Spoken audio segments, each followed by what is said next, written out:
بسم اللہ الرحمن الرحیم۔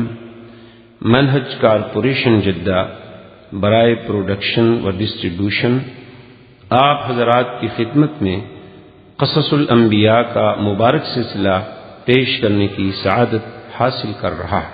اب آپ اس مبارک سلسلے کا 8واں حلقہ سماعت فرمائیں۔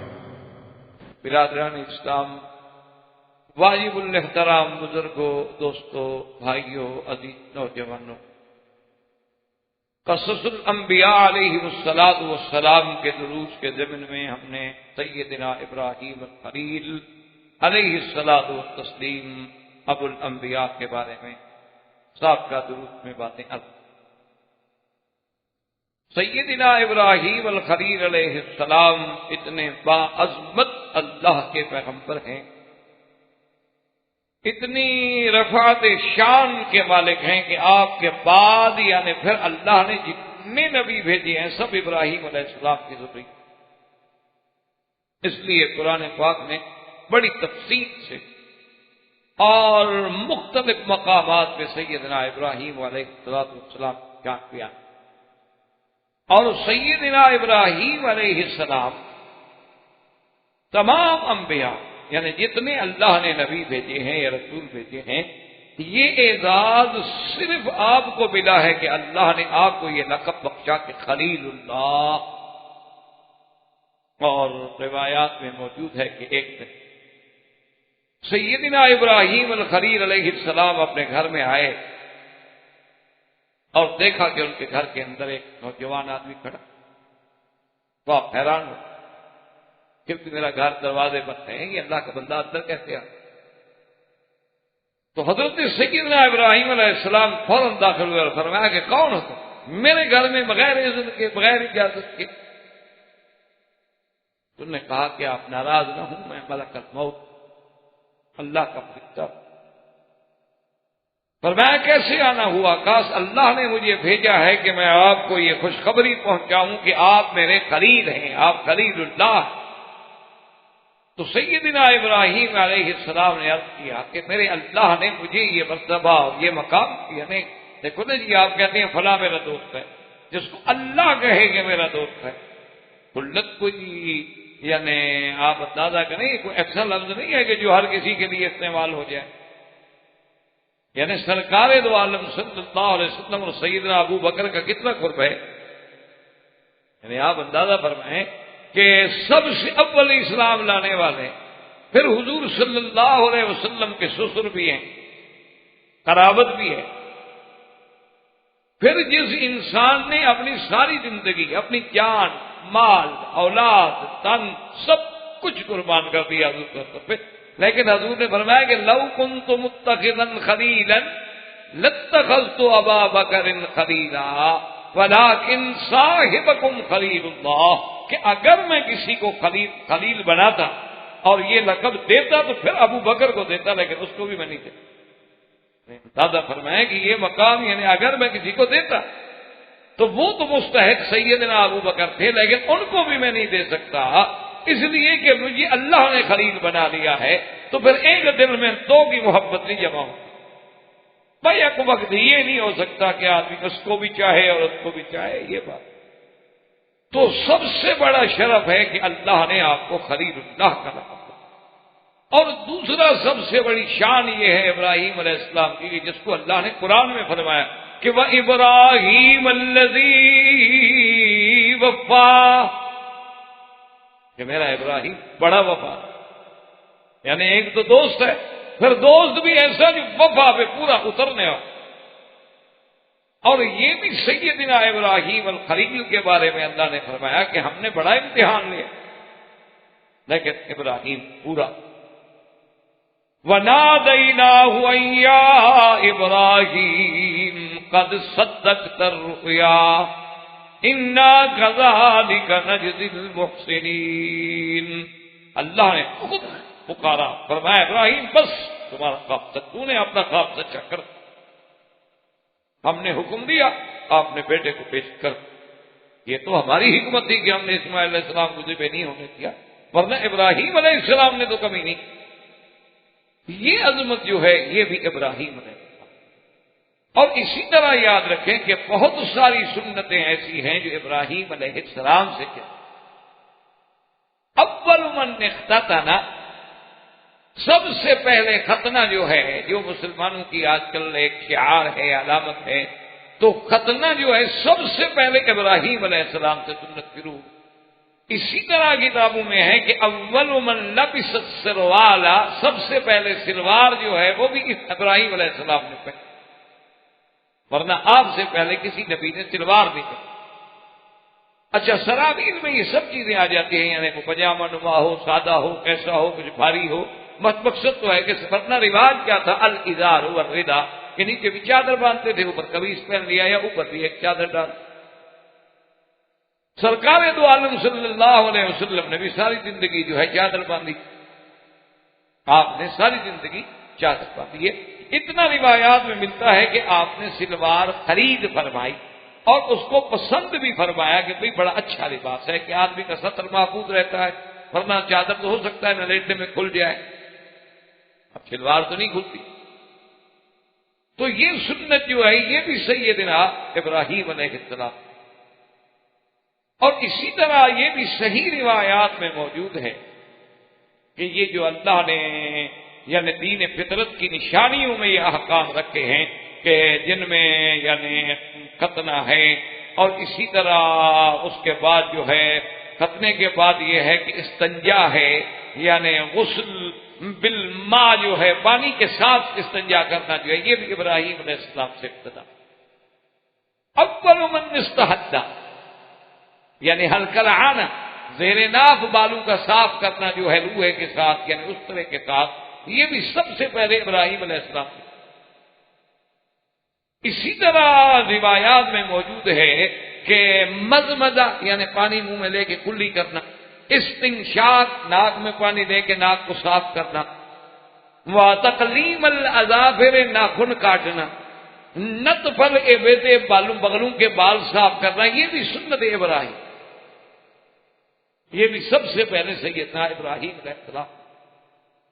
اور اسی طرح دیکھیں کہ آج تک اور قیامت تک انشاءاللہ جو اضحیہ ہے، قربانی ہے، یہ بھی سنت ابراہیم ہے کہ حضور پاک نے فرمایا، جب پوچھا گیا حضور ہم یہ جانور دے نے فرمایا حدیث سنت ابیکم ابراہیم، تمہارے ابا ابراہیم ہے، تو یہ بھی سیدنا ابراہیم ہے۔ اور اسی طرح یاد رکھیں کہ اللہ تبارک و تعالی نے ابراہیم علیہ السلام کو ہی یہ عظمت شان عطا فرمائی تھی کہ آپ کو اللہ نے قرآن میں فرمایا کہ ان ابراہیم کان امۃ قانتا للہ حنیفا، میرا ابراہیم تو اکیلا امت ہے، یعنی وہ ایک جماعت، امت بنا ایک جماعت، یعنی ایک امت ایک طرف اور ابراہیم اکیلا ہے۔ اللہ نے قرآن میں بھی یہ اعزاز بخشا، تو یہ بھی سیدنا ابراہیم علیہ السلام کو۔ اور اللہ تبارک و تعالی نے جہاں اولو العزم من الرسل کا ذکر کیا ہے، 5 پیغمبر ہیں اولو العزم، سارے نبی شان والے، لیکن ان سب میں 5 جو ہیں پھر وہ زیادہ عظمت والے، ان 5 میں سب سے افضل جو ہے سیدنا محمد رسول اللہ صلی اللہ علیہ وسلم ہے۔ تو ان 5 اولو العزم پیغمبروں میں بھی ابراہیم علیہ السلام۔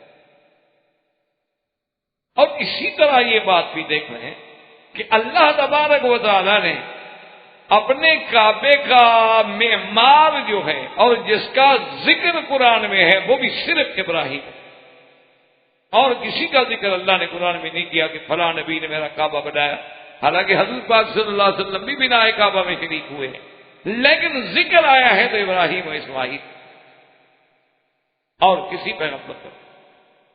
اسی طرح اللہ نے فرمایا ومن ذریتی، اللہ نے فرمایا کہ ابراہیم کی ذریت میں ہی ہم نے نبوت و کتاب رکھ دی کہ آپ کے بعد جتنے نبی آئے، جتنے پیغمبر آئے، سب ابراہیم علیہ السلام کی اولاد ہیں، موسیٰ و ہارون، زکریا و یحییٰ و عیسیٰ و الیاس و یسع و یونس و لوطا و کلا فضلنا علی سب اولاد ہیں۔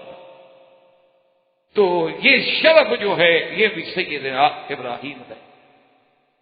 اور اسی طرح حضور صلی اللہ علیہ وسلم نے فرمایا کہ جب قیامت والے دن ساری اللہ کی مخلوق کو اٹھایا جائے گا اور جب ہم اٹھیں گے تو حفاظن عراتن غرلا، یعنی بالکل اسی کیفیت میں ہوں گے جیسے بچہ ماں کے پیٹ سے پیدا ہوتا ہے، نہ کپڑا ہے، نہ پاؤں میں جوتا ہے، نہ سر پہ کوئی چیز ہے۔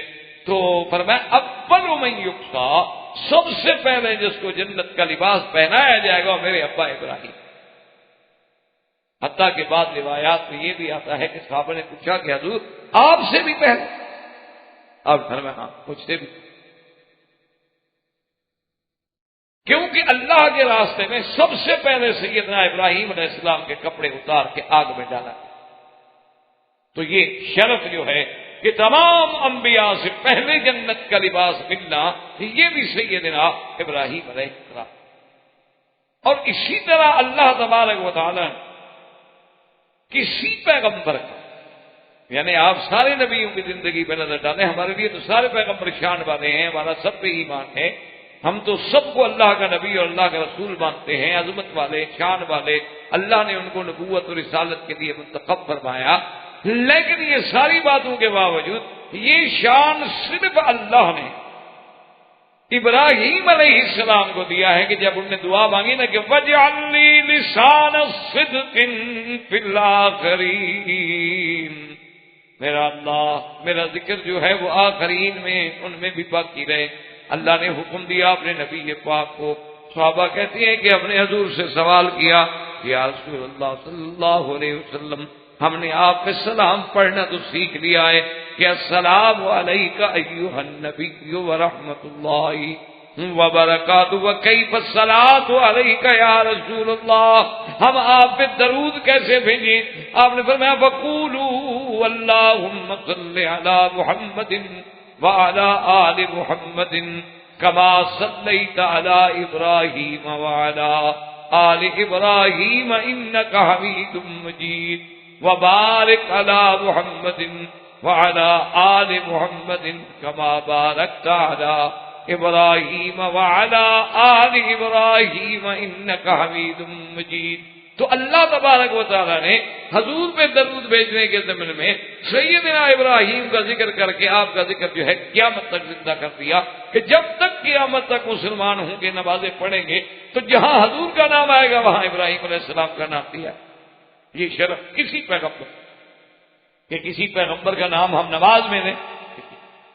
اور اسی سے آپ اندازہ فرما لیں کہ 1 ارب 26 کروڑ تقریباً مسلمان ہیں، چلو ان میں جتنوں کو بھی اللہ نے نماز نصیب کی ہوگی، پھر 5 وقت کی نمازیں ہیں، واجبات ہیں، سنت ہے، وتر ہے، تہجد ہے، اشراق ہے، نوافل ہے، تو ایک دن میں اندازہ کریں کہ کتنے کروڑ صلاۃ و سلام جو ہے میرے آقا پر اور خاص سیدنا ابراہیم پر۔ تو یہ عظمت شان جو ہے یہ بھی صرف سیدنا ابراہیم ہے۔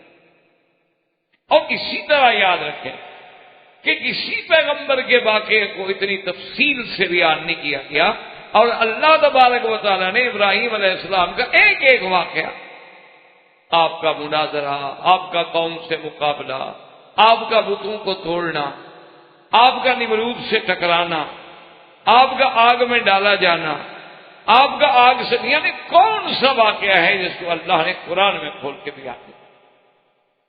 اور حضور صلی اللہ علیہ وسلم سے جب پوچھا گیا کہ حضور کریم کون ہے، آپ نے فرمایا اگر پوچھتے ہو تو الکریم ابن الکریم ابن الکریم ابن الکریم، وہ صرف کون ہے؟ وہ یوسف ہے کہ یوسف نبی ابن نبی ابن نبی ابن نبی، یوسف جو ہیں وہ بھی نبی ہے، یوسف علیہ السلام بھی نبی۔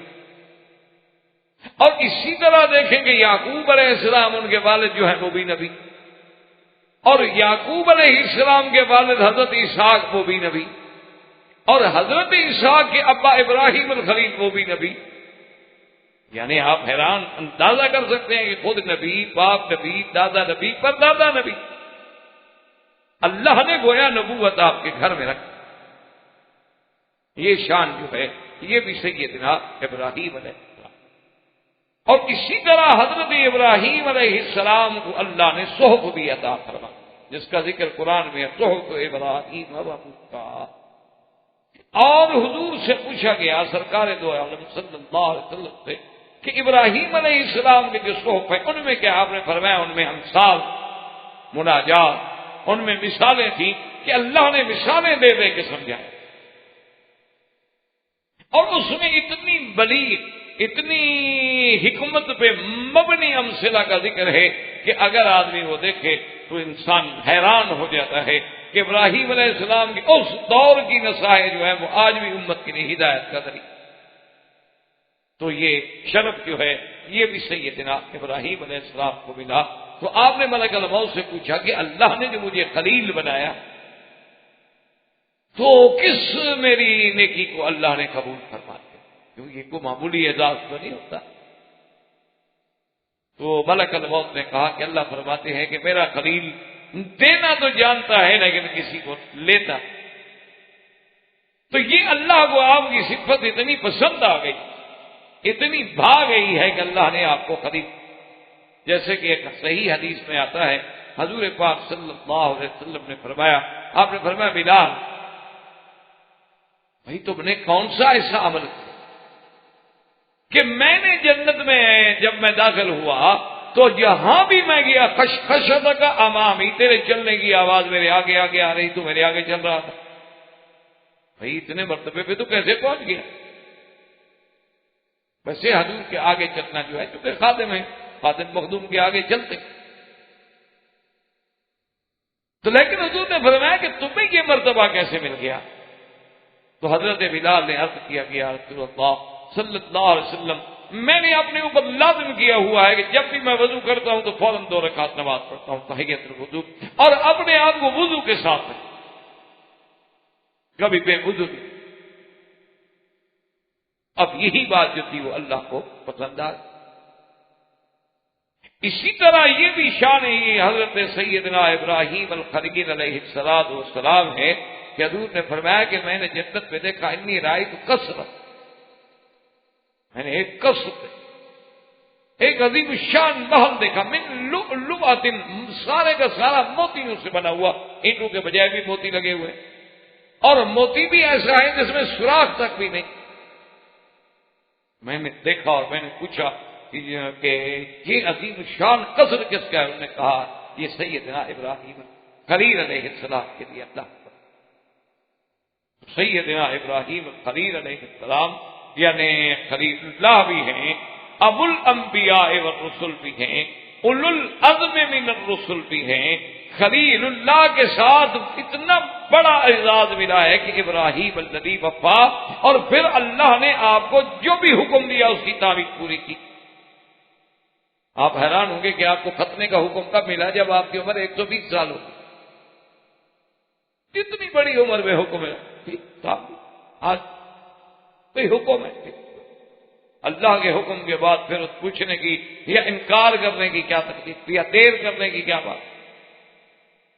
تو یہ ساری عظمتیں جو ہیں سیدنا ابراہیم علیہ السلام، اور اسی کے ساتھ ساتھ علماء نے یہ بھی لکھا ہے کہ اگر ہم قرآن مجید کا مطالعہ کریں اور اللہ نصیب کرے تو ابراہیم علیہ السلام نے اللہ سے جتنی بھی دعائیں مانگی ہیں وہ ساری کی ساری اللہ نے منظور کر، کہ جب اپنے بچوں کو چھوڑا تو دعا مانگی وارزقہم من الثمرات، اللہ میرے بچوں کو یہاں کوئی آبادی نہیں، کچھ نہیں، ان کو پھلوں سے رزق عطا فرما۔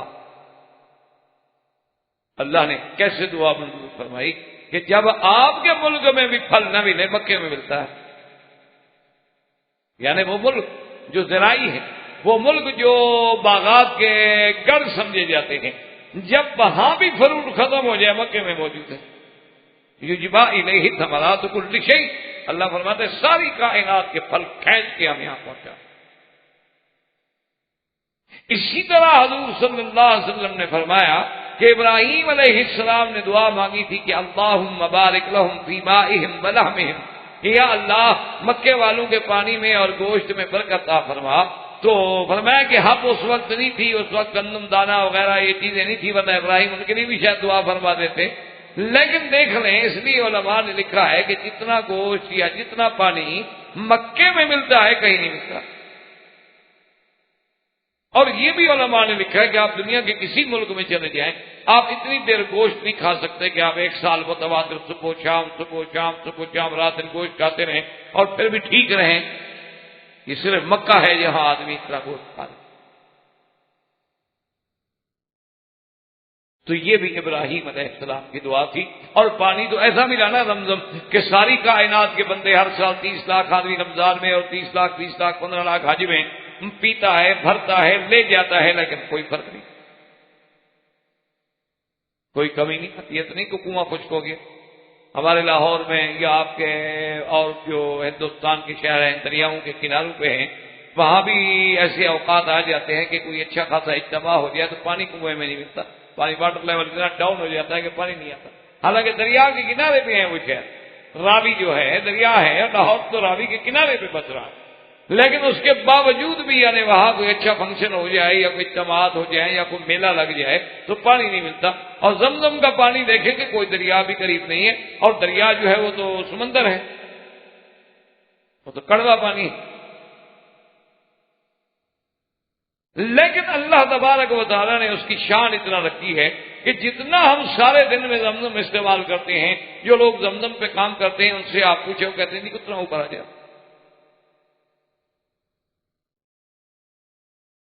اور جب مکہ مکرمہ میں ایک دفعہ سیل آئی، بارشوں کا پانی آیا جس میں کعبہ شریف کے دروازے تک پانی پہنچ گیا تھا، اور بعض مقام پر حرم کے جو پنکھے چل رہے ہیں پنکھوں کو ٹکرا رہا تھا پانی، اتنا بڑا پانی آیا پورے حرم میں۔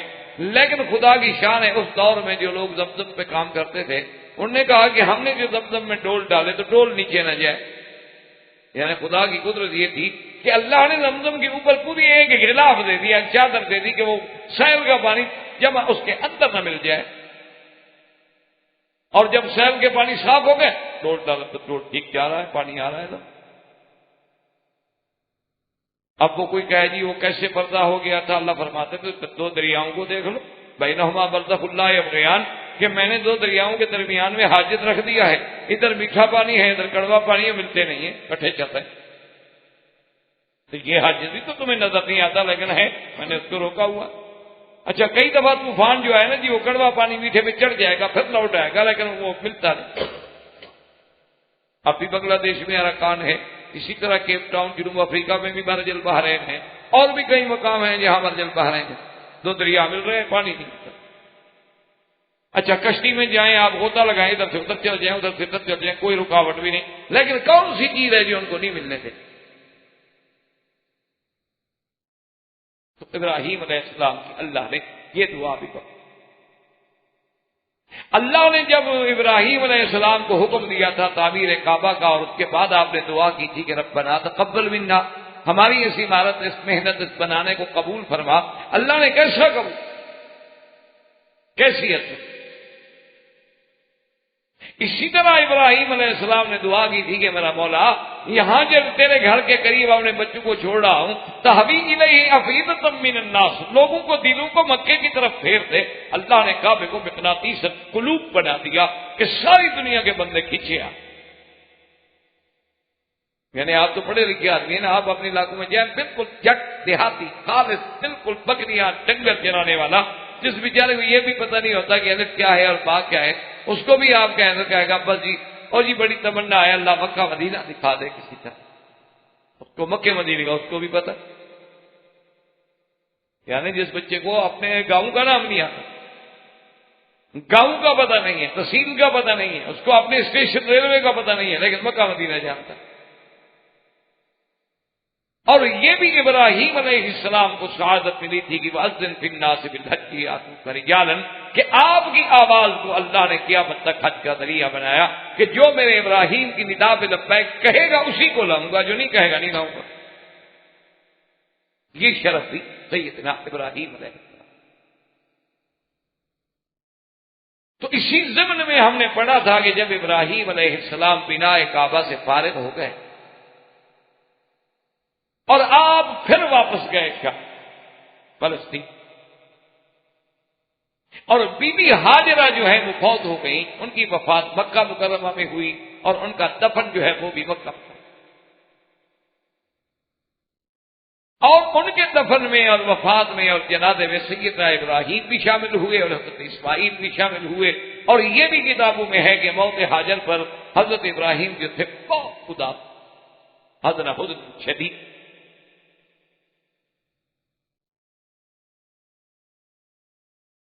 سیدنا ابراہیم علیہ السلام جب واپس گئے، بی بی حاجرہ فوت ہو گئی.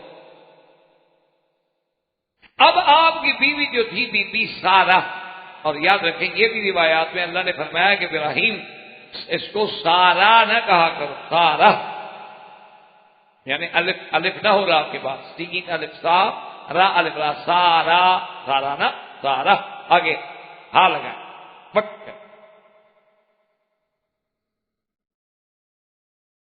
تو اب بی بی سارہ کی دعائیں بھی اللہ نے سنی. اس واقعے کو اللہ نے قرآن میں کئی مقام پہ ذکر کیا. سورۃ الہود میں ذکر ہے، سورۃ الذاریات میں ذکر ہے، سورۃ النحل میں ذکر ہے، اور اسی ضمن میں ہم نے آج کے درس میں جو آیات پڑھی ہیں اللہ پاک نے فرمایا وَلَقَدْ جَاءَتْ رُسُلُنَا إِبْرَاهِيمَ بِالْبُشْرَىٰ قَالُوا سَلَامًا قَالَ سَلَامٌ فَمَا لَبِثَ أَن جَاءَ بِعِجْلٍ حَنِيذٍ. اللہ تبارک و تعالیٰ فرماتی ہیں وَلَقَدْ جَاءَتْ رُسُلُنَا، ہمارے فرشتے ہمارے فرستادہ آئے ابراہیم علیہ السلام کے پاس خوشخبری لے کر. اور اللہ نے اس کو قرآن میں کئی مقام دیا. هل أتاك حديث ضيف إبراهيم المكرمين. ہم نے فرمایا میرا بدنی کیا آپ کو پہنچی ہے قصہ ابراہیم کے مہمانوں والا. اسی طرح تیسرے مقام پہ قرآن کہتے ہیں وَنَبِّئْهُمْ عَنْ ضَيْفِ إِبْرَاهِيمَ الْمُكْرَمِينَ. میرا بدنی آپ اپنی امت کو خبر دیں کہ میرے ابراہیم کے پاس کیسے شان والے مہمان آئے. ابراہیم علیہ السلام کے بعد جب مہمان آئے، آتے ہوئے انہوں نے سلام کیا. ابراہیم علیہ السلام نے سلام کا جواب دیا، اور ایک مقام پہ آتا ہے قال سلام قوم منکرون. سلام دیا، آپ نے کہا بھائی عجیب بات ہے کہ لوگ منکر کا معنی غیر معروف، یعنی جانے پہچانے تو نہیں لگتے. یہ سمجھ نہیں آ رہی، ہمارے علاقے کے بندے تو لگتے نہیں، علاقے کا آدمی تو پہچانا جاتا ہے. اور دوسری بات یہ ہے کہ اگر علاقے کے نہیں، اور اس کا مطلب ہے کہ کسی دوسرے علاقے کے، تو دوسرے علاقے سے آنے والا آدمی جب سفر کر کے آئے تو کوئی اونٹنی یا کوئی گھوڑا یا کوئی سواری، اور پھر اس کے اوپر سفر کا بھی کچھ اثر ہوتا ہے، تھکان ہوتی ہے، لگنی ہے تو ایسے لگتے ہیں تر و تازہ کہ بالکل ہے تو ابھی چل کے بھی نہیں آئے. کون ہے؟ یہاں قرآن فرماتا ہے کہ فما لبث ان جاء بعجل حنیذ. اور دوسری جگہ قرآن کہتا ہے فراغ الی اہلہ، یعنی خفیہ طریقے سے سلام کرنے کے بعد چپ کر کے کسی طریقے سے فوراً گھر چلے گئے. یہاں قرآن کہتا ہے بعجل حنیذ یعنی بچڑا بھنا ہوا، اور دوسری جگہ قرآن کہتا ہے بعجل سمین، موٹا تازہ بچڑا. اچھا دونوں میں کوئی تفاوت نہیں، مقصد ہے کہ اعتبار بدن کے موٹا تازہ تھا اور بھون کے لے آئے.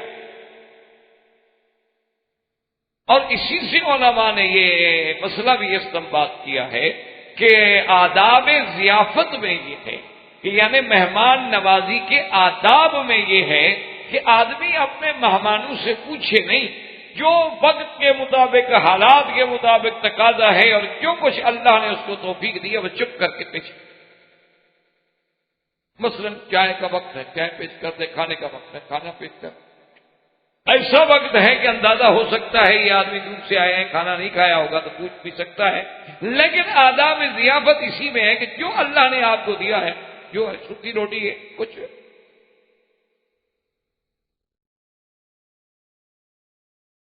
یہ ضروری نہیں ہوتا کہ آپ اسراف کریں، تبذیر کریں، اور دکھلاوے کے طور پر اپنے مہمانوں کے لیے جناب آپ خرچ کریں، جو اللہ نے دیا ہے، جو توفیق ہے فرق۔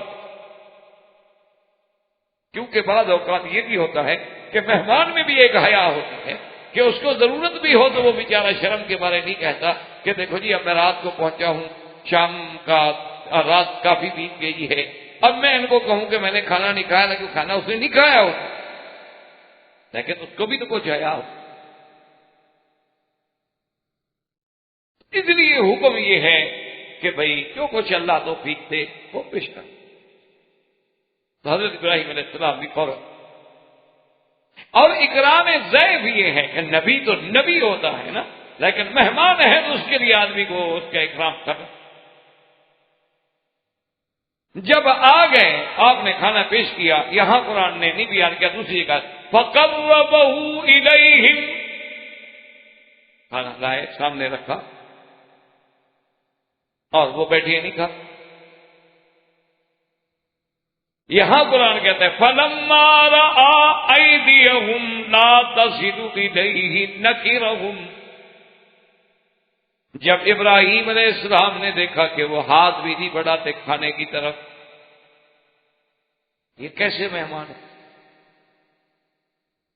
اور مہمان اگر ہے اور کھانا نہ کھائے تو عرب کے اندر یہ علامت تھی دشمن کہ بھئی اگر گھر میں آدمی آئے اور گھر والے کو چیز پیش کریں اور وہ نہ کھائے تو مقصد ہے یہ علامت تھی کہ ہاں یہ دوست نہیں دشمن۔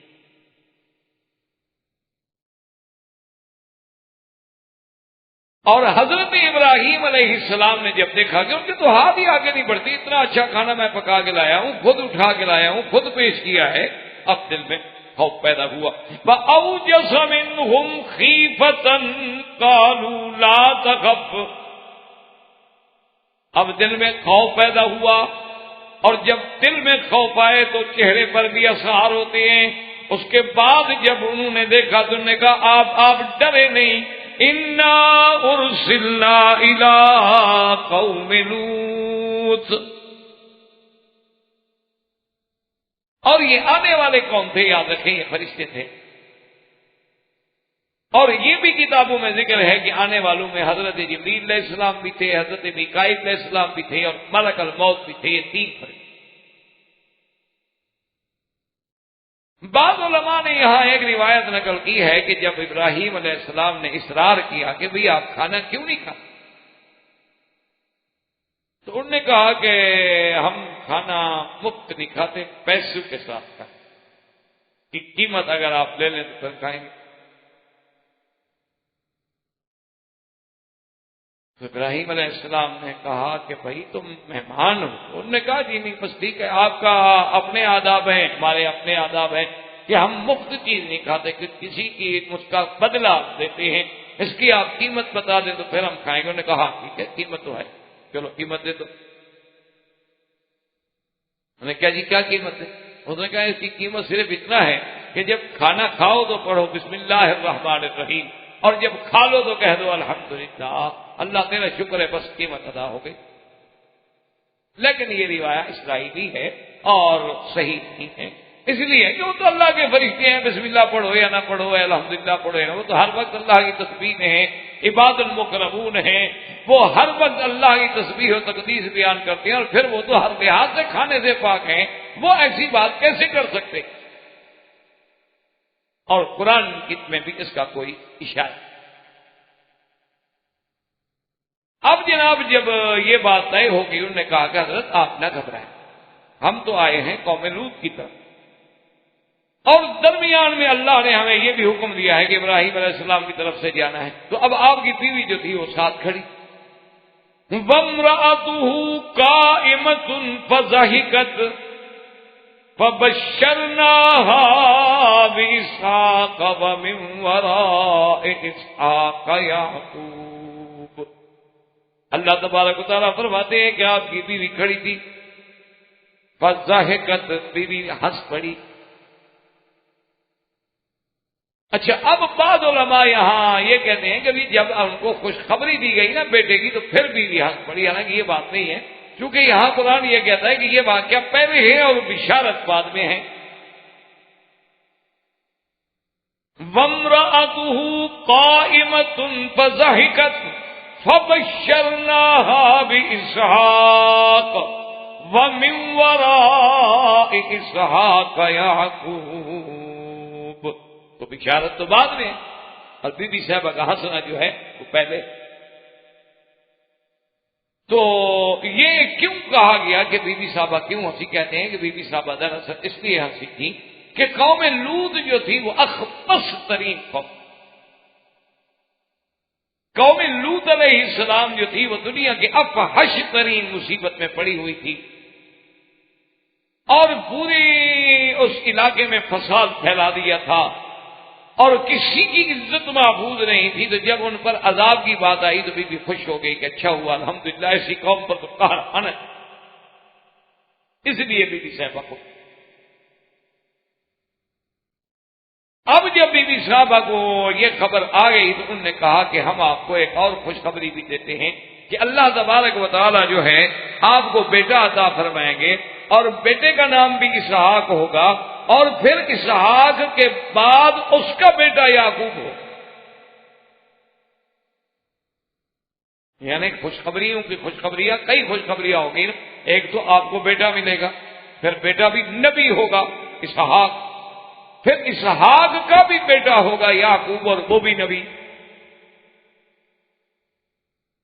جب بی بی صاحبہ نے سنا قالت یا ویلتا أألد وأنا عجوز وهذا بالي شيخا إن هذا لشيء عجيب.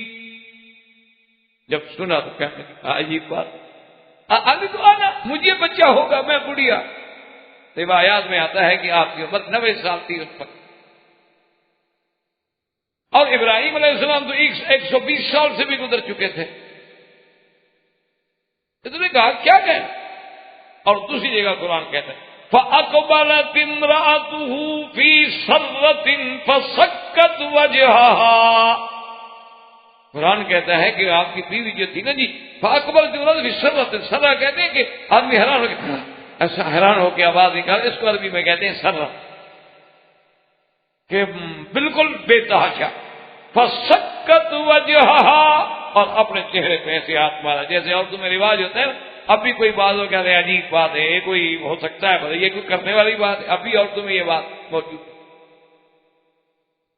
یہاں ہے کہ آلد وانا عجوز، اور دوسری جگہ قرآن کہتا ہے کہ آپ نے فرمایا اور تہجد سے کہا کہ عجوز عقیم، کہ میں بوڑھی بھی ہوں اور میں تو وہ عورت ہوں جس سے کبھی اولاد نہیں ہوئی، میں تو عقیم بھی ہوں.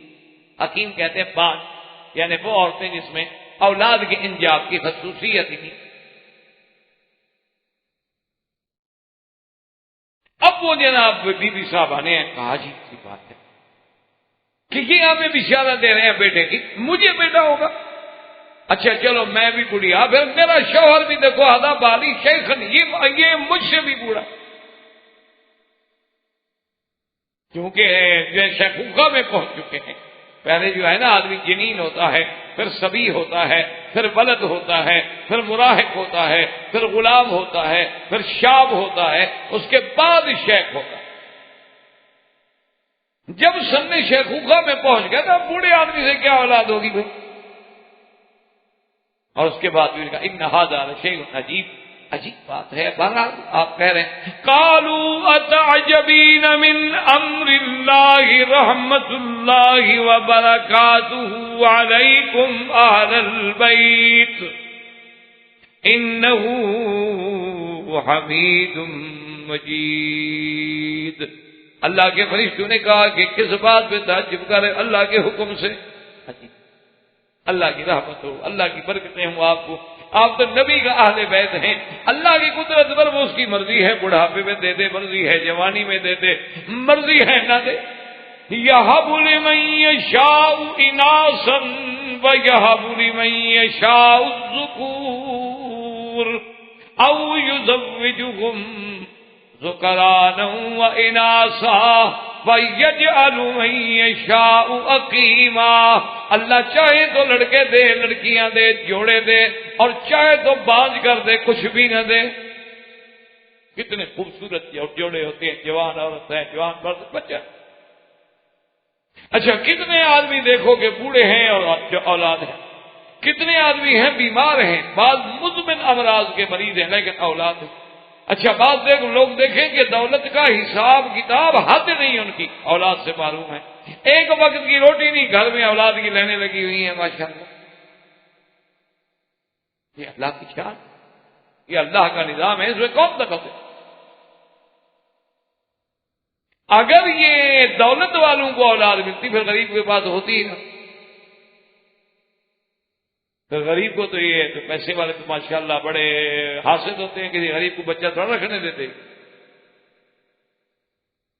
یہ اللہ کا نظام ہے، اس لیے انہوں نے کہا کیا تعجب کر رہے ہیں، اور اسی سے یہ مسئلہ بھی سمجھ لیں کہ یہ اللہ کا قرآن ہے۔ اور فرشتے کہہ رہے ہیں کہ رحمت اللہ وبرکاتہ علیکم اہل البیت، اور یہاں تو صرف ابراہیم کی بیوی ہے نا، وہ تو کوئی ہے ہی نہیں، تو معلوم ہوا کہ اہل بیت اصل ہوتی ہی بیوی ہے۔ اسی لیے قرآن میں جہاں اہل بیت کا ذکر ہے اس سے مراد بھی ازواج نبی ہیں، نہ جیسے کہ شیعہ کہتے ہیں کہ بس اہل بیت پنجتن پاک ہے، باقی کوئی اہل بیت نہیں۔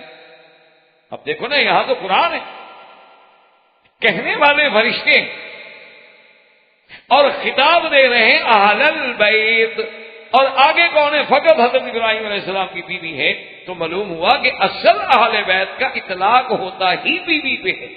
بچے تو ویسے ہی شامل ہو جاتے ہیں، بچوں کو تو شامل کیا جاتا ہے، اسی لیے تو حضور نے دعا مانگی تھی کہ یا اللہ یہ میرے بچے جو میری چادر کے نیچے، اللہم ہؤلاء اہل بیتی، یہ بھی میری اہل بیت۔ مطلب قرآن کی نص سے لفظ اہل بیت جو ہے اس کا اطلاق ہوتا ہی بیوی کا، کہ جیسے اللہ نے یہاں اللہ تبارک و تعالیٰ کے فرشتوں نے خوشخبری دی، اور اللہ نے اس خوشخبری کے عوض میں عین اسی بیوی سے، یعنی بیوی سارا سے، خدا کی شان دیکھیں، یہ نہیں کہ کسی اور بیوی سے، بیوی سارا سے آپ کو اولاد دی، اور اولاد بھی کیسی؟ سیدنا اسحاق ہے۔ اچھا، اور اللہ نے اسی میں یہ اشارہ بھی فرما دیا تھا کہ من وراء اسحاق یعقوب، کہ اسحاق کے بعد ان کا بیٹا یعقوب بھی ہوگا۔ بی بی تم تو کہہ رہی ہو بوڑھی ہو، تم بچہ بھی جنو گی، پھر زندہ رہو گی، پھر تمہارے بچے کا بچہ ہوگا وہ بھی دیکھو گی، اس وقت بھی تم زندہ رہو۔ بوڑھی ہونے کا کیا مطلب ہے؟ یہ تو اللہ کے ہاتھ میں۔ اچھا خدا کی شان ہے، اب بھی یہاں ایسے لوگ ہیں جن کی عمر 100 سے زیادہ ہے اس ملک میں، اور ابھی چند دن قبل میں اخبار میں پڑھا تھا، پتہ نہیں اس کی عمر 96 سال تھی یا 100 تھی، انہوں نے کہا پتہ نہیں یہ میں کو 8ویں شادی کر رہا ہوں، پتہ نہیں کتنی شادی کر رہا ہوں۔ آپ نہ ڈریں بھائی، آپ کو ایک ہی کافی ہے کیا؟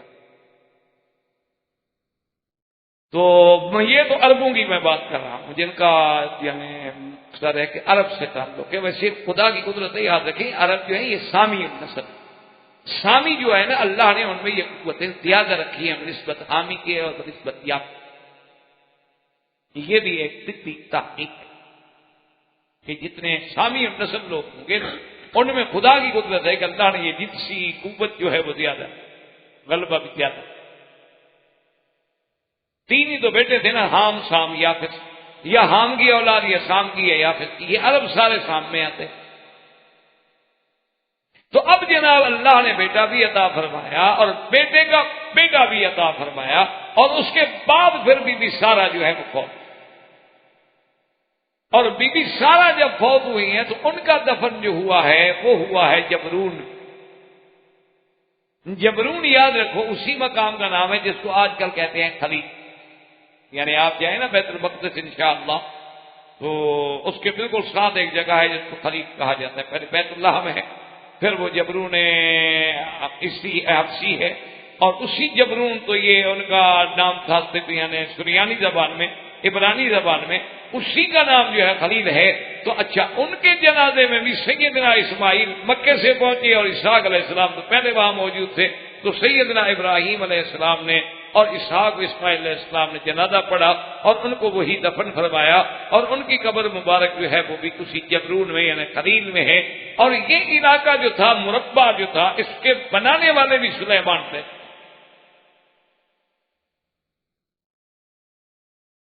اس لیے علماء نے لکھا کہ یہ تعین تو نہیں کی جا سکتی کہ یہ جگہ ہے، یعنی وہ ایک علاقہ وہی ہے، جیسے ایک مسجد کا قطعہ ہے، یعنی جگہ تو یہی ہے، لیکن اس میں کون سی قبر ہے بی بی کی، یہ تعین، لیکن قطعے کی تعین موجود۔ تو سیدنا ابراہیم علیہ السلام کی اولاد جو ہیں سیدنا اسحاق علیہ السلام۔ اچھا، اسی طرح ایک بات یاد رکھیں کہ بی بی ہاجرہ سے جو اولاد ہوئی وہ اسماعیل علیہ السلام۔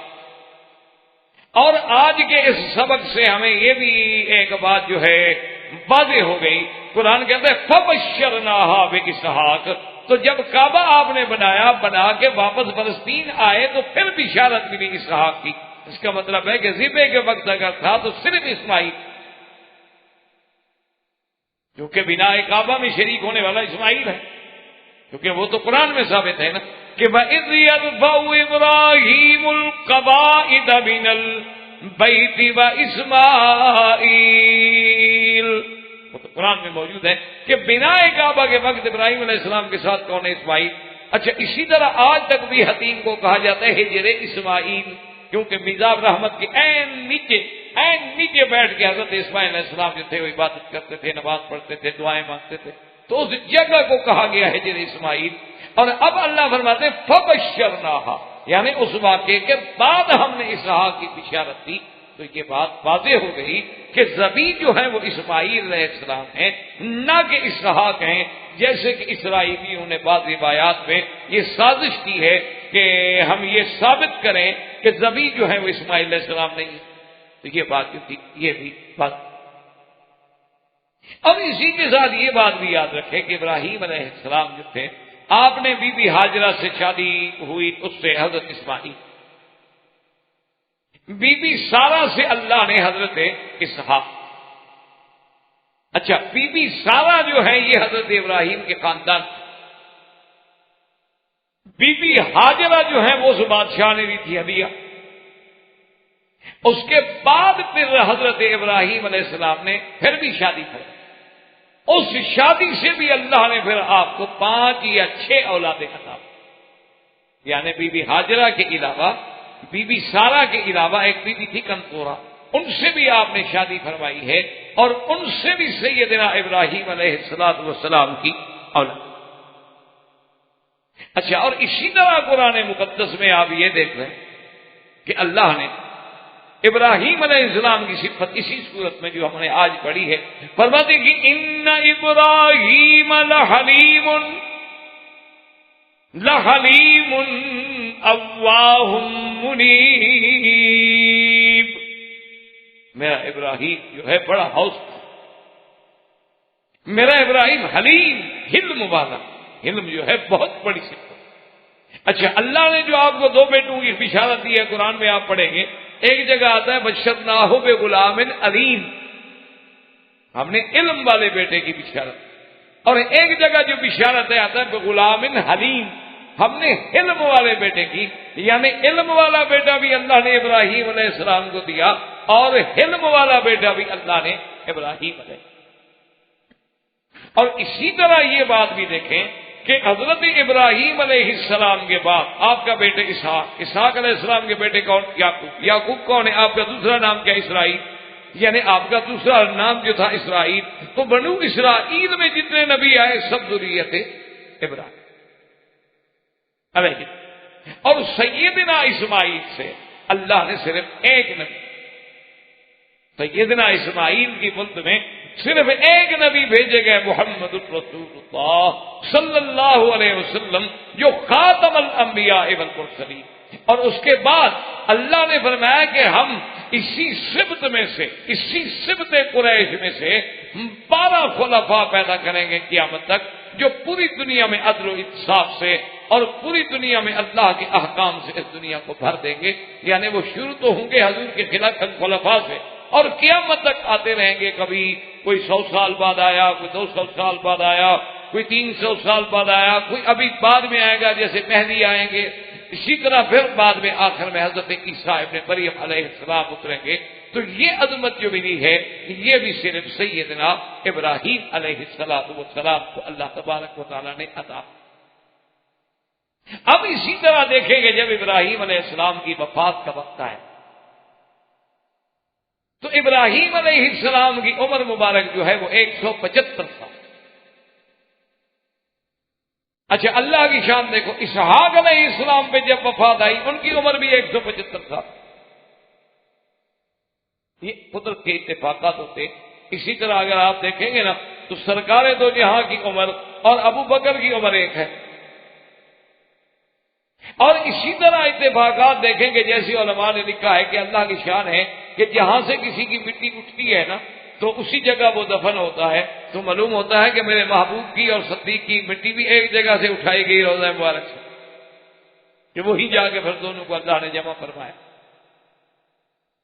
تو اسی طرح جب حضرت سیدنا ابراہیم الخلیل علیہ السلام کی وفات ہوئی ہے تو آپ کی عمر جو تھی وہ 175 سال تھی، اور سیدنا ابراہیم علیہ السلام کی تدفین میں بھی آپ کے بیٹے تھے، کیونکہ بیٹے بھی نبی تھے، اور آپ کے جنازے کے بعد، آپ کی تکفین کے بعد آپ کو بھی اسی حبرون میں جس کو آج خلیل کے نام سے پکارا جاتا ہے وہاں سیدنا ابراہیم علیہ السلام کو دفن کیا گیا۔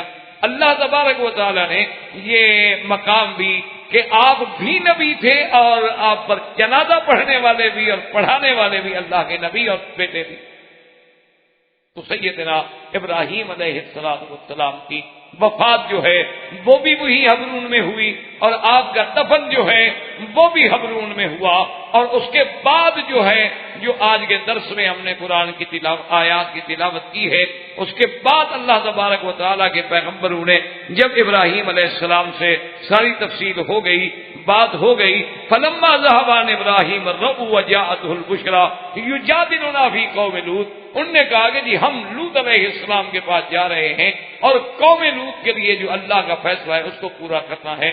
تو اب انشاءاللہ اگر اللہ نے زندہ رکھا تو آئندہ درس میں ہم سیدنا لوط علیہ السلام کا قصہ جو ہے وہ پڑھیں گے، اور سیدنا ابراہیم علیہ السلام کا قصہ جو اللہ نے ہمیں توفیق دی اپنے کم علمی کے باعث، اور جتنی اللہ کو منظور تھا اتنا ہم بیان کر سکے۔ وآخر دعوانا ان الحمدللہ رب العالمین۔ برادران اسلام، واجب الاحترام بزرگوں، دوستوں، بھائیوں، عزیز نوجوان،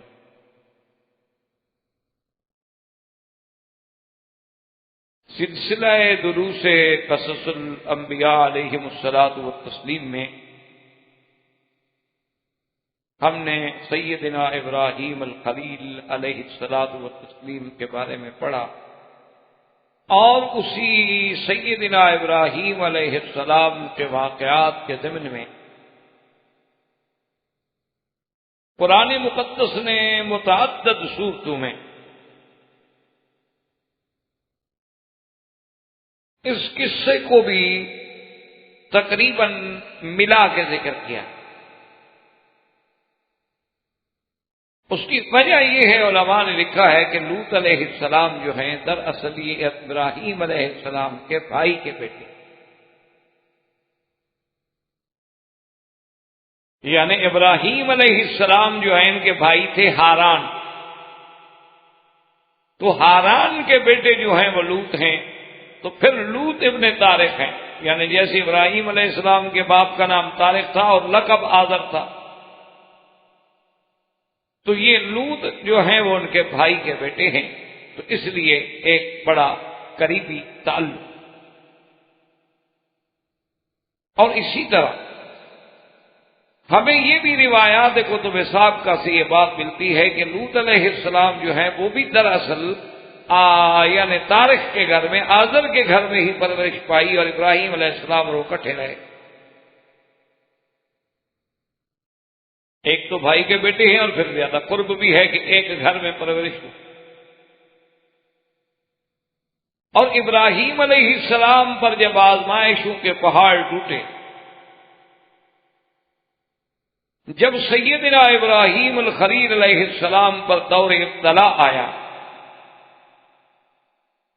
اور آپ کو اس وقت کی مقتدر قوتوں نے آگ میں ڈالا، تو حضرت لوط علیہ السلام کے سامنے یہ سارا واقعہ گزرا۔ دراصل یہ قصے جو ہیں قرآن پاک میں، یہ مقام ہیں مواعظ کے، عبر کے، کہ انسان ان کو پڑھ کے عبرت حاصل۔ یہ دیکھیں کہ وقت کی ہمیشہ سرمایہ دار قوتیں جو ہیں یا مقتدرہ قوتیں جو ہیں وہ ہمیشہ اہل حق کے خلاف ہیں۔ حضرت نوح علیہ السلام کے زمانے سے لے کر سرکار دو عالم صلی اللہ علیہ وسلم کے زمانے تک ہم اگر نظر دوڑائیں تو ہر دور میں اہل حق کی مخالفت کرنے والے کون لوگ تھے؟ بڑے لوگ تھے، سرمایہ دار تھے، جاگیردار تھے، یا وقت کے حاکم تھے۔ اسی لیے نوح علیہ السلام تو سب سے پہلے رسول اور نبی ہے نا، جب آپ نے قوم کو دعوت دی تو سب سے پہلے اللہ کا قرآن کہتا ہے کہ قال الملأ من قومه انا لنراك في ضلال مبين۔ آپ کی قوم کے جو بڑے بڑے سردار تھے، ملا کہتے ہیں یعنی جن کی وجہ سے آنکھیں بھر جائیں ڈر سے، دلوں میں روب پڑ جائے، وہ ہوتے ہیں ملا، یمتنعون القلوب من ہیبتہم، کہ لوگوں کے دل دیکھ کے ڈر جاتے ہیں کہ بڑا آدمی کون آ رہا ہے۔ قال الملأ من قومه، سب سے پہلے ان کے سرداروں نے کہا کہ جی معلوم ہوتا ہے نعوذ باللہ آپ تو گمراہ ہیں، تو مخالفت انہوں نے۔ اسی طرح موسیٰ علیہ السلام کا دیکھیں، مخالفت کرنے والا کون ہے؟ فرعون۔ یعنی ہر دور غریبوں نے تقریباً موافقت، اگر کہیں غریب موافقت نہیں کر سکے تو معارضت بھی نہیں کی، مخالفت بھی نہیں کی، پھر ہٹ گئے، خاموش رہے۔ لیکن یہ جو فساد ہوا ہے ہمیشہ، یہ خدا کی قدرت ہے کہ ان بڑے لوگوں کی وجہ سے۔ تو جب سیدنا ابراہیم علیہ السلام پہ دور ابتلا آیا کہ آپ کو آگ میں ڈالا گیا، تو اللہ تبارک و تعالی نے جہاں ابراہیم علیہ السلام کے والد اور والدہ کے لیے بھی اس آگ کو کھول دیا کہ وہ دیکھیں گے ابراہیم بیٹھے ہیں، وہاں لوط علیہ السلام نے بھی دیکھا کہ ابراہیم علیہ السلام تو آگ میں آرام سے بیٹھے، وہ تو اللہ کی نعمتیں کھا رہے۔ اسی لیے قرآن دوسری جگہ کہتا ہے فآمن لہ لوط، اب لوط ایمان ہے۔ تو سب سے پہلے ایمان لانے والوں میں لوط علیہ السلام ہیں، جو ابراہیم علیہ السلام پہ ایمان۔ اس لیے بھی اللہ نے لوط علیہ السلام اور ابراہیم علیہ السلام کے واقعے وہ کٹھے ذکر۔ اور اسی طرح یہ بات بھی روایات صحیحہ سے ثابت ہے کہ جب اللہ تبارک و تعالی نے حضرت لوط علیہ السلام کو منتخب فرما لیا تو ابراہیم علیہ السلام نے ہی انہیں حکم دیا کہ آپ یہاں علاقے میں دعوت کے لیے تشریف لے جائیں، کریے سدوم کی طرح۔ تو بھیجنے والے بھی ابراہیم علیہ السلام، اس طرح بھی لوط علیہ السلام سے آپ کا ایک تعلق۔ تو اسی ضمن میں جب ابراہیم علیہ السلام کے پاس مہمان آئے کہ جیسا ہم پڑھ چکے ہیں درس میں، اور آپ نے ان کے لیے کھانے کا انتظام کیا، ایک بچڑا ماشاءاللہ تر و تازہ بھونا اور گوشت بنا کے جناب لے آئے۔ اب وہ کھاتے نہیں، تو ابراہیم علیہ السلام کو جب خوف لاحق ہوا کہ یہ کیوں نہیں کھاتے، آپ جب ڈر گئے تو پھر انہوں نے کہا کہ ہم اللہ کے فرشتے ہیں، اور انہوں نے ابراہیم علیہ السلام کو بیٹے کی مبارک دی۔ اور وہ بیٹا کون؟ اسحاق، کیونکہ اسماعیل علیہ السلام کا واقعہ اس سے پہلے آپ پڑھ چکے تھے کہ فبشرناہا باسحاق ومن وراء اسحاق یعقوب، تو آپ کو حضرت اسحاق علیہ السلام کی بشارت دی گئی، اور اسحاق علیہ السلام پیدا ہوئے بی بی سارہ کے بعد، جو آپ کی پہلی بیوی۔ اب جناب اسی کو دیکھیں کہ یہ ساری بشارتیں جب ہو گئیں، ابراہیم علیہ السلام کو بشارت مل گئی، لیکن ابراہیم علیہ السلام نے یہ اندازہ تو لگا دیا کہ بھی اگر صرف بچے کی خبر ہی دینی تھی تو پھر ایک فرشتہ بھی کافی ہے، پھر 3 فرشتوں کے آنے کی کیا ضرورت ہے؟ اور تینوں اہم فرشتے جبرائیل، میکائیل اور ملک الموت۔ اگر انسان کو مبارک دینی ہے تو بی بی مریم کے پاس بھی تو اکیلے جبرائیل علیہ السلام تشریف لے آئے، تو اس کے لیے تو اتنا ضرورت نہیں ہوتی کہ 3 فرشتے آئیں، اور 3 بھی وہ فرشتے جو تمام ملائکہ میں افضل ہیں۔ تو اس لیے قرآن کہتا ہے کہ دوسری جگہ، کیونکہ یہ اسلوب ہے اللہ کے کلام کا کہ ایک ہی واقعے کو وہ مختلف پہلو سے بیان کرتے ہیں اور مختلف اسلوب سے بیان کرتے ہیں تاکہ پڑھنے والے کے دماغ میں اللہ کا قرآن اتر جائے۔ اور دوسری وجہ اس کی یہ ہوتی ہے کہ قرآن اکٹھا تو نازل ہوا نہیں کہ چلو ایک سورت میں بیان کر دیا جاتا، قرآن تو اترا ہے سورت، آیت آیت، کبھی مکے میں، کبھی مدینے میں، کبھی خیبر میں، کبھی بدر میں، کبھی عرفات میں، کبھی مینا میں، کبھی حدیبیہ میں۔ تو جیسے جیسے حالات ہوتے تھے اسی کے مطابق قرآن نازل ہوتا۔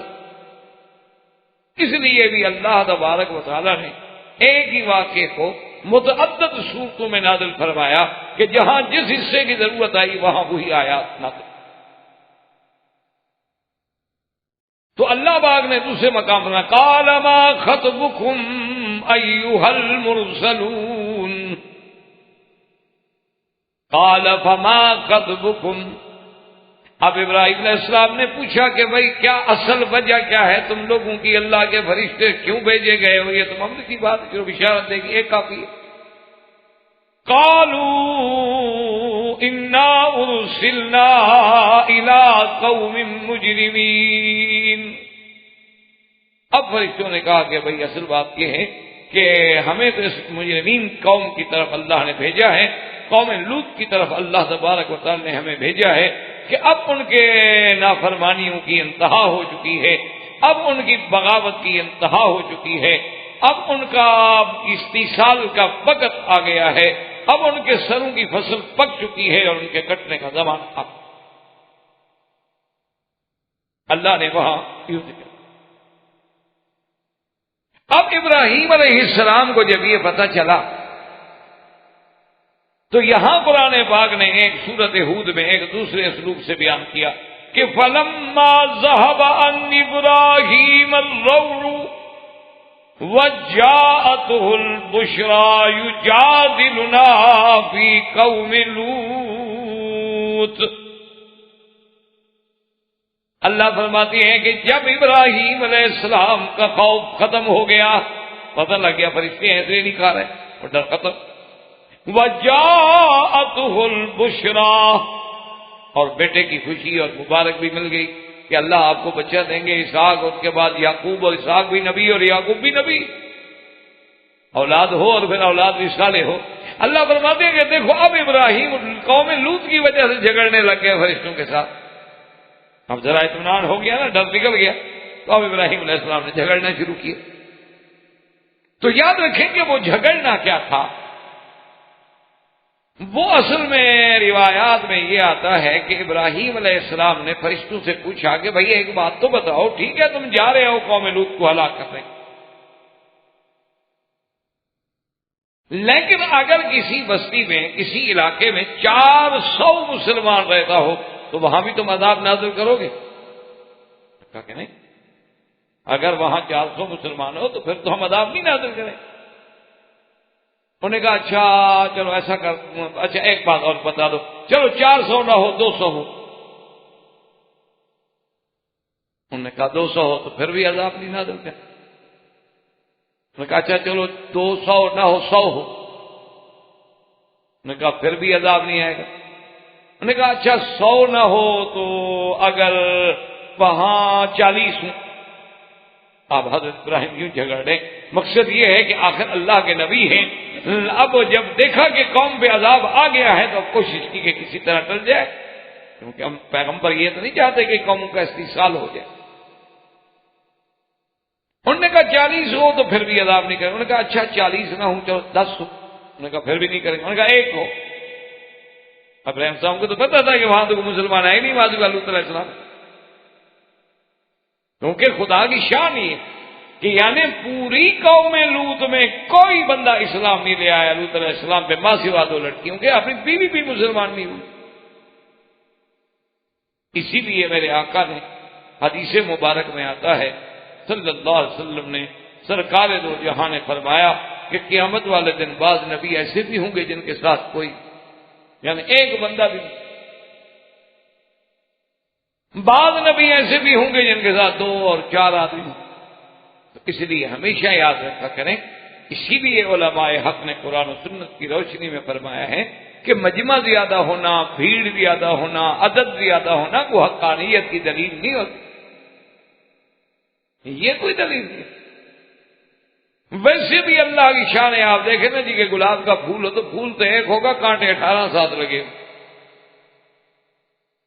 اسی لیے آپ دیکھیں کہ جب پانی آتا ہے تو اس کے اوپر جتنا گند اور جتنا چھوٹی موٹی تنکے اور چیزیں اور ایسی ساری اوپر اس کے اوپر چڑھی ہوئی ہوتی، تو یہ کوئی دلیل نہیں ہوتی کہ اگر ایک طرف مثلا ہم کہیں کہ دیکھو جی بلاد یورپا ہے اور یورپ اور امریکہ ہے اور ماسکو ہے اور رشیا ہے اور ہر جگہ کفر ہے، یہ کوئی دلیل نہیں ہے، چاہے ساری دنیا میں ایک مسلمان ہو،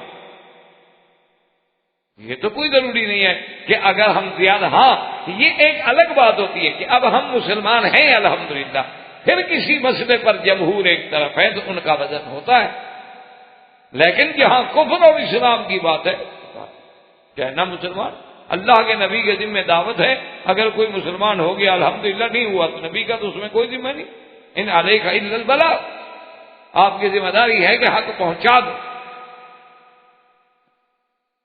تو انہوں نے کہا کہ اگر ایک بھی ہونا پھر بھی ہم عذاب نہیں کریں گے، لیکن قرآن کہتے ہیں، انہوں نے کہا ابراہیم علیہ السلام بات، یا ابراہیم اعرض عن ھذا انہ قد جاء امر ربک وانہم آتیہم عذاب غیر مردود۔ انہوں نے کہا ابراہیم اب جانے دیں، آپ چھوڑیں اس بحث کو، ان کا وقت آ چکا ہے، اللہ کے عذاب کا فیصلہ ہو گیا، اب اللہ کے عذاب کو کوئی ٹال نہیں سکتا، اب بحث کا کیا ہے۔ باقی دوسری جگہ قرآن پھر بیان کرتا ہے کہ باقی تمہیں خوف ہے کہ وہاں حضرت لوط علیہ السلام ہے، جیسے قرآن کہتا ہے کہ حضرت ابراہیم نے پھر کہا ان فیھا لوطا، کہ خدا کے بندے وہاں لوط ہے تم عذاب کیسے کرو؟ قالوا نحن اعلم بمن فیھا، فرشتوں نے کہا ہمیں پتہ ہے کہ اس بستی میں کون کون مسلمان ہیں، ہم اللہ کے حکم سے پہلے ان کو نکالیں گے پھر عذاب ہوگا۔ اس لیے ہمیشہ یاد رکھیں کہ یہ اللہ تبارک و تعالیٰ کی حکمت تھی، اللہ کی رحمت تھی کہ اگر کسی بستی میں ایمان والے ہوں تو کبھی ان کی وجہ سے بھی عذاب چل جائے۔ اسی کے ضمن میں حدیث مبارک میں موجود ہے کہ اللہ تبارک و تعالیٰ کے نبی کے صحابہ کبھی کبھی حیران ہوتے کہ ہم پر اتنے ظلم و ستم کے پہاڑ ٹوٹ رہے ہیں لیکن مکے والوں پہ کوئی عذاب نہیں نازل ہوتا۔ اللہ نے فرمایا وَمَا كَانَ اللَّهُ لِيُعَذِّبَهُمْ وَأَنْتَ فِيهِمْ، محمد مدنی صلی اللہ علیہ وسلم ہم ان پہ کیسے عذاب اتاریں، آپ جو ان کے اندر بیٹھے ہوئے آپ جائیں پھر دیکھیں کیسے ہم ان کو ٹھیک کرتے، آپ ہیں تو میرا مذاق نہیں کرتے۔ اسی طرح قرآن کہتا ہے کہ ہم وہاں بھی عذاب نہیں کرتے جب ہم سے کوئی بخشش مانگنے والے ہوں، اور اسی طرح قرآن کا یہ فیصلہ ہے، اللہ کا فیصلہ ہے، فرمایا وَمَا كُنَّا مُعَذِّبِينَ حَتَّى نَبْعَثَ رَسُولًا، ہم کسی بستی کو برباد نہیں کرتے، ہلاک نہیں کرتے جب تک اپنا پیغمبر نہ بھیجیں، جب تک نبی نہ بھیجیں یا نبی کا خلیفہ یا عالم نہ بھیجیں، ان کو حق بات پہنچا نہ دی جائے، ان کو اتمام حجت نہ کر دیا جائے، ایسے نہیں اللہ کسی کو پکڑ لیتے۔ اسی لیے میرے آقا سرکار دو عالم سیدنا محمد رسول اللہ صلی اللہ علیہ وسلم اپنے صحابہ کو وصیت فرماتے تھے کہ جب تم جنگ کے لیے جا رہے ہو تو خیال رکھنا لا تغیروا، ایسے نہیں جا کے شب خون مار دو کسی بستی پر، بلکہ انتظار کرنا، فَإِذَا سَمِعْتُمُ النِّدَاءَ، اگر تمہیں اذان کی آواز آ جائے فَلَا تَغِیرُوهَا، حملہ نہ کرو، جو اس کا مطلب ہے اندر مسلمان ہے،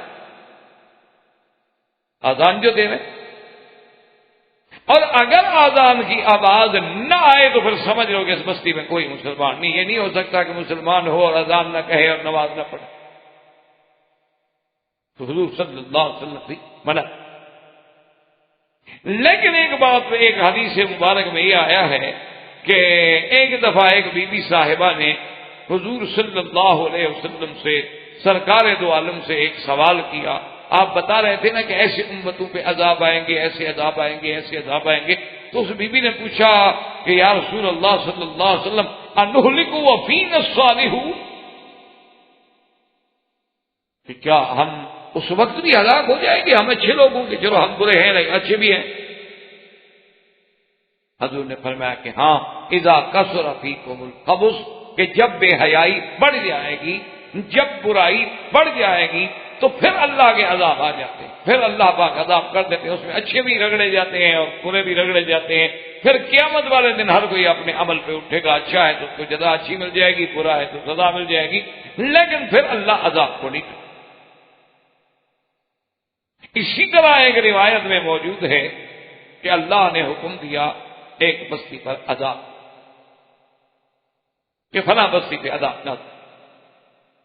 تو فرشتوں نے عرض کیا کہ یا اللہ, اس بستی میں تو ایک ایسا تیرا بندہ رہتا ہے کہ جس کی کوئی نماز قضا نہیں ہوئی, جس کا رات دن تیرے ذکر میں ہے, تیری یاد میں ہے, تیرے فکر میں ہے, ہر وقت زبان پہ تیرا نام ہے, اس کے بارے میں کیا حکم ہے؟ فرمایا اس پر بھی کر.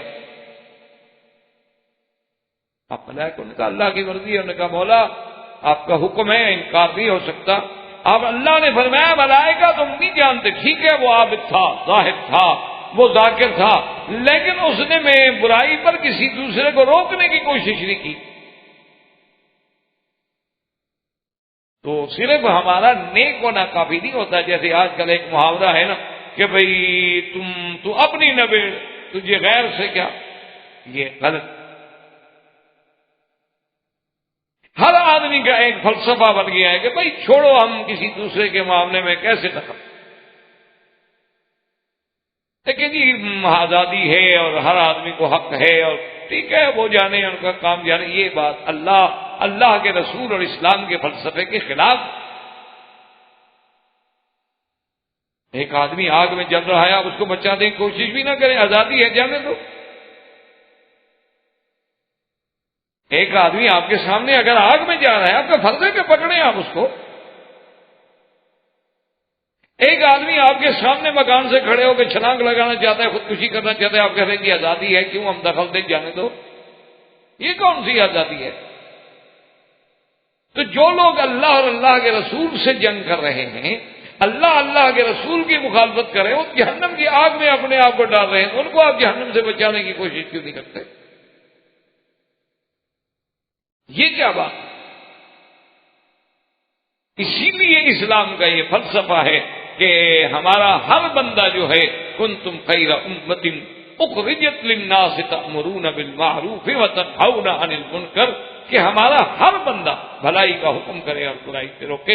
اور جب تک یہ فضا نہ بنے اس وقت تک کام بھی نہیں ہو. یہ قاعدہ.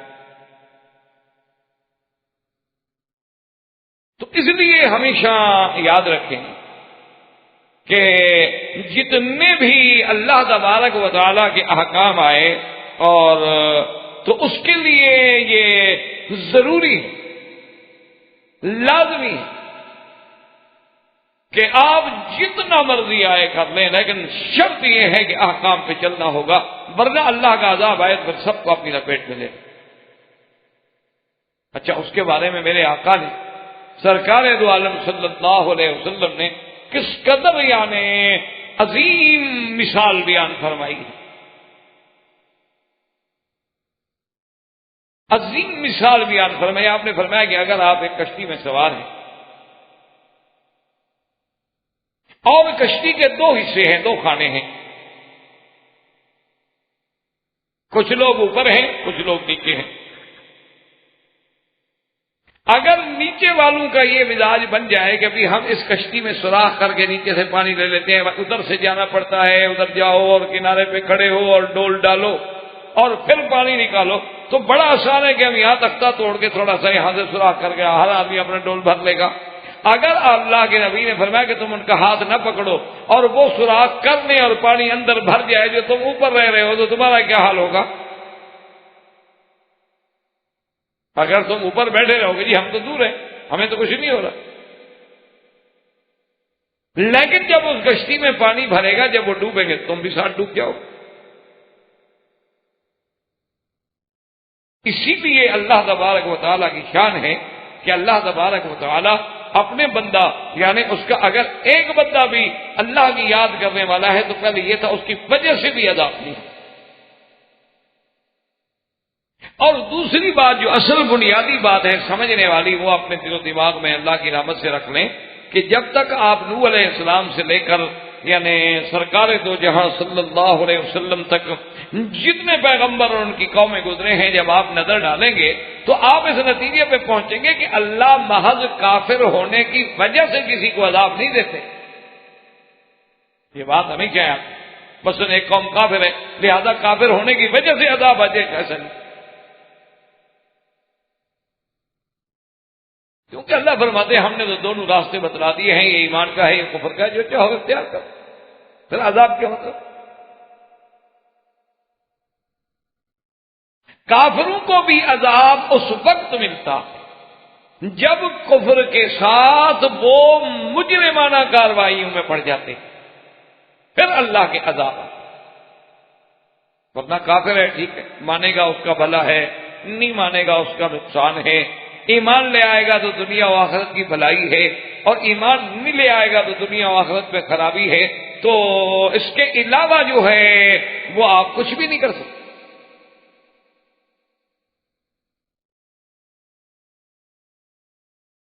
تو یہ ہمیشہ ہے. اب دیکھیں نا کہ نوح علیہ السلام کی قوم ہے نہیں عذاب آیا،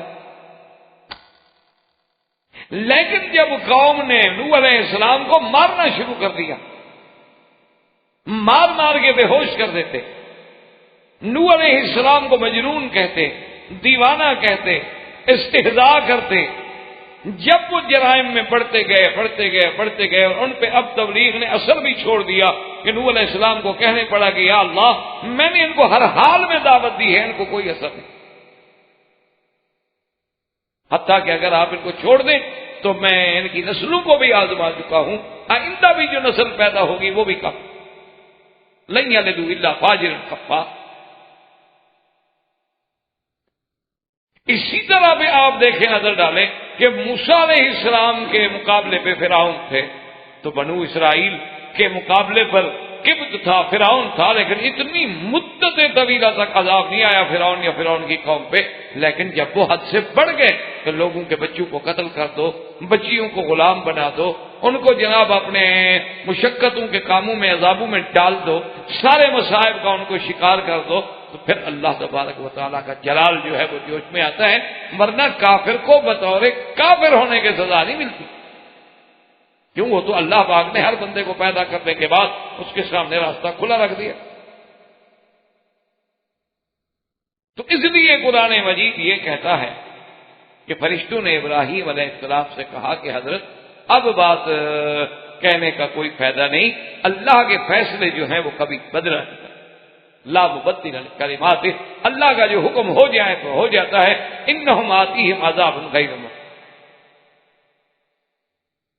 اب اللہ کے فرشتے وہاں سے چلے اور حضرت لوط علیہ السلام جو تھے یہ رہتے تھے قریہ سدوم میں. قریہ سدوم جو ہے آج کل اس کو کہتے ہیں بحر میت. یہ اگر آپ اردن جائیں جارڈن جائیں اس کے قریب وہ جگہ ہے تو اس کو کہتے ہیں بحر میت، یعنی وہ ابھی بھی وہ سمندر کا وہ علاقہ ہے کہ وہاں اب بھی پانی میں کوئی چیز زندہ نہیں رہتی، حالانکہ پانی موجود ہے لیکن کوئی چیز جاندار نہیں بچتی. احباب کرام، اس کے بعد اب آپ اس مبارک سلسلے کی CD نمبر 9 سماعت فرمائیں.